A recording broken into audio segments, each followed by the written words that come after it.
batalha cotidiana, que é, antes de tudo, uma batalha interna, de não se deixar abater com o que a gente está vendo, com o que estão nos imputando, com o que estão dizendo do que a gente faz.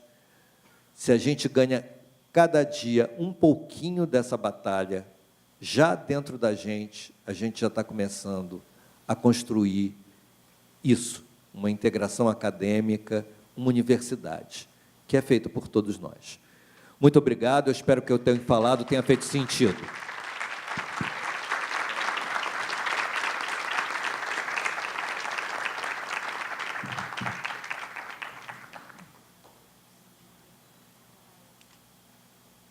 O que eu faço agora, Carlos?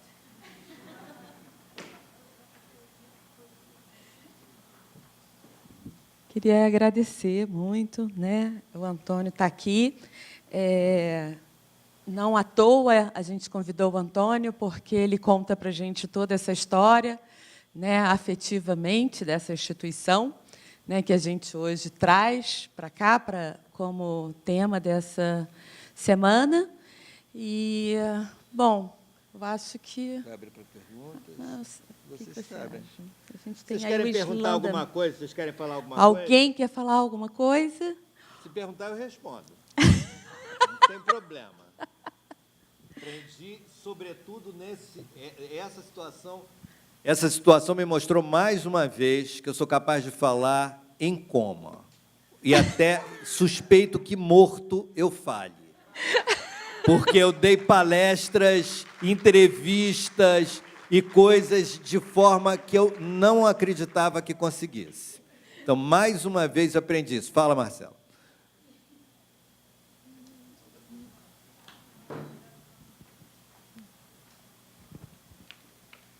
Sou pago para o dinheiro público para fazer isso, né?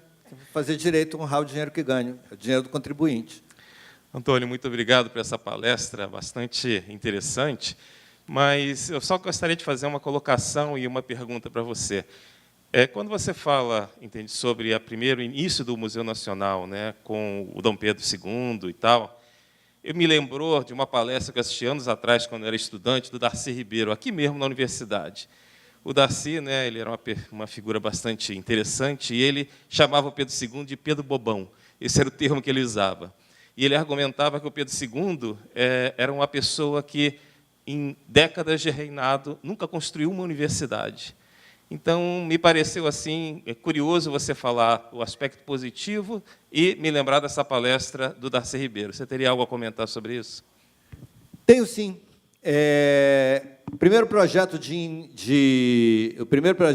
de universidade que se pensou para o Brasil foi pensado por Rui Barbosa. E o Museu Nacional seria digamos, um centro desse projeto da universidade.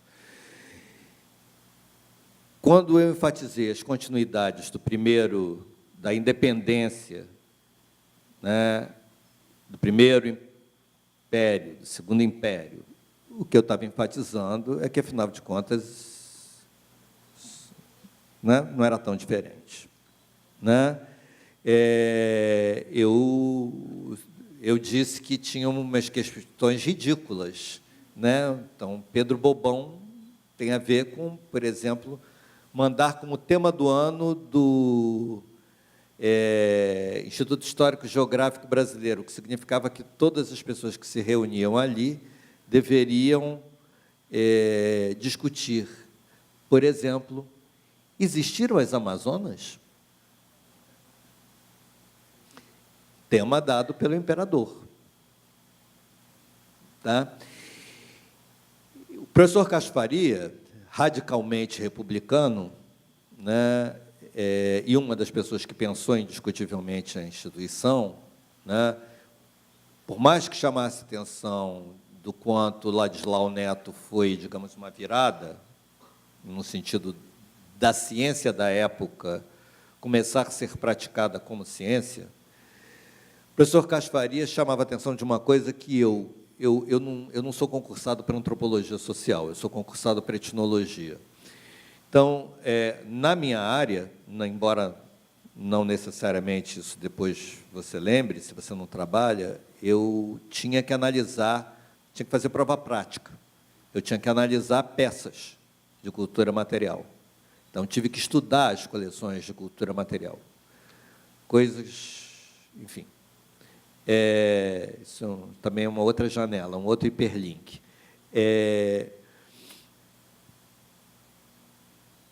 Era muito patente como o argumento do professor Cássio Faria de que o museu, enquanto museu científico, nas bases da ciência do 19 mesmo, final do 19, início do 20, só se solidifica na República, pelo menos olhando o material da etnologia, é verdade. Tá? Agora, se você olha para outras coleções, mais ou menos, porque a verdade é que essas ciências, o estabelecimento de paradigmas dessas ciências se deu em tempos diferentes. E alguns começaram um pouco antes. Então, tem coisas que começaram no 19, tá? Em certas áreas do museu. E outras que são essencialmente século XX, República. Tá? O que eu acho que o imperador fez foi comprar muito material, foi promover, digamos, um estilo diletante de conhecimento. Eu não tenho nenhum fascínio por Pedro II, tá?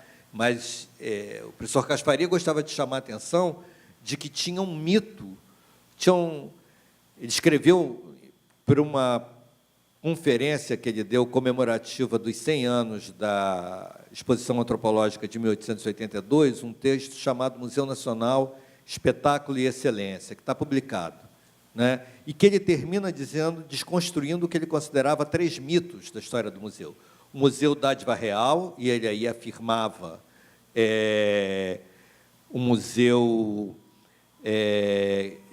que o museu é essencialmente, o museu como ciência é essencialmente um museu republicano, um museu que chega a 1982, quando ele escreve o texto, era um museu essencialmente republicano, né? O outro era a equação museu-prédio do Palácio Imperial, tá? Ele diz que aquilo era um erro, que aquilo dali eram 3 instituições dentro de um mesmo prédio, desfigurando um prédio histórico, que em si merecia um tratamento específico, tá? E que, portanto, museu não era igual a Palácio Imperial da Quinta da Boa Vista. Até hoje, lá, nos dias do incêndio, tinha gente preocupada com reconstruir o prédio, e não com o que significava em termos de ciência.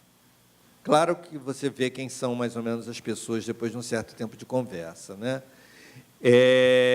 Não é como o público do Rio de Janeiro. O público do Rio de Janeiro era a baleia, era o dinossauro, era a substância do museu, não era o prédio. Mas há uns monarquistas soltos por aí, né, que andam aí campeando. Né? E a outra coisa é que o museu fosse essencialmente espetáculo. Tá? O que o professor Cássio Faria procurava mostrar é que o espetáculo, no caso de um museu como o Museu Nacional, o que vai de encontro, de alguma maneira, a ideia do Luiz Fernando, dessa ideia de uma natureza nacional e tal, é que ele é um lugar de construção de conhecimento, né? Que é uma coisa que eu acho que, provavelmente, boa parte da UFRJ não sabia. A gente, às vezes, assiste umas reuniões onde as pessoas falam do museu, Deus sabe pensando em quê? Porque nossos colegas do CT, do CCS. Agora, até com o incêndio, muita gente aprendeu mais coisas, né? Mas não necessariamente. Então, assim, Pedro II era Pedro II, entendeu? Não era um cientista, era um diletante, um curioso, e que achava. Darcy tinha razão de que nunca pensou em criar uma universidade? Tinha. Sim. Né? Agora, as razões pelas quais não se criou uma universidade não se encontram. O problema é pensar que tudo se resolvia ou deixava de resolver pela vontade imperial. Tá? E não é isso. Eu acho que não existia condições de produção de conhecimento. Faculdades de Direito eram basicamente formadores de quê? Bacharéis, generalistas. A nossa formação universitária, até hoje, tem uma marca generalista em todas as áreas, muito forte. Tá? E isso vai de encontro ao fato de que aquela figura que existe no Brasil, mas não existe na maior parte do mundo, chamada concurso público, cobra o quê? Conhecimentos gerais. Muitas vezes, quando a gente faz um concurso na universidade com perfil muito fechado, a gente é arguído pelo Ministério Público. Se não está fazendo um concurso para uma pessoa só. Não, você está escolhendo um perfil de profissional. Já houve isso na vida de diferentes universidades. Porque o sistema brasileiro privilegia o quê? Os concursos de teoria de tudo. Mesmo quando você tem setores muito específicos, seriam os conhecimentos mais gerais. Eu acho que isso estava na própria Faculdade de Medicina, isso estava, até certo ponto, na própria Faculdade Politécnica, de alguma maneira. Por exemplo, meu pai era estatístico por mérito, porque nunca se graduou. Não era exatamente interessado em estudar, né?